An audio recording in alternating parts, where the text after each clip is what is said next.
राष्ट्रीय एकता के संवाहक इस रूप में हर कोई जानता है। और जब वो विदेश जाते हैं तो वो वहां भारतीयता का प्रतिनिधित्व करते हैं।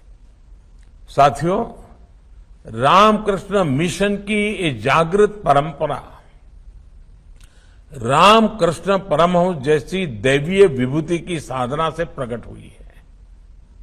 स्वामी रामकृष्ण परमहंस एक ऐसे संत थे जिन्होंने मां काली का स्पष्ट साक्षात्कार किया था, जिन्होंने मां काली के चरणों में अपना सर्वस्व समर्पित कर दिया था।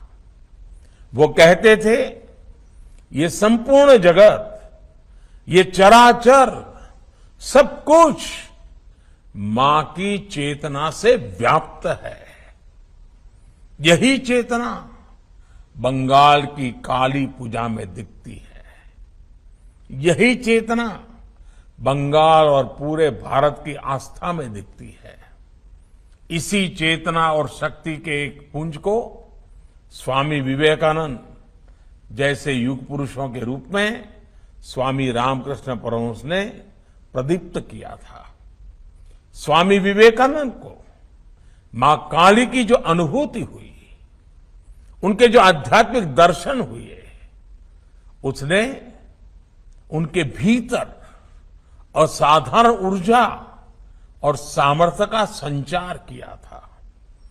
स्वामी विवेकानंद जैसा ओजस्वी व्यक्तित्व, इतना विराट चरित्र, लेकिन जगन्माता काली की स्मृति में, उनकी भक्ति में वो छोटे बच्चे की तरह विह्वल हो जाते थे। भक्ति की ऐसी ही निश्चलता और शक्ति साधना का ऐसा ही सामर्थ्य मैं हमेशा पूज्य स्वामी आत्मस्थानंद जी के भीतर भी देखता था। और उनकी बातों में भी मां काली की चर्चा होती रहती थी। और मुझे याद है, जब भी बेलूर मठ जाना हो, गंगा के तट पर बैठे हो और दूर मां काली का मंदिर दिखाई देता हो, तो स्वाभाविक एक लगाव बन जाता था। जब आस्था इतनी पवित्र होती है तो शक्ति साक्षात हमारा पथ प्रदर्शन करती है।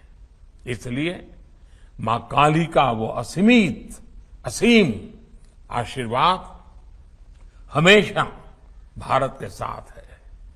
भारत इसी आध्यात्मिक ऊर्जा को लेकर आज विश्व कल्याण की भावना से आगे बढ़ रहा है।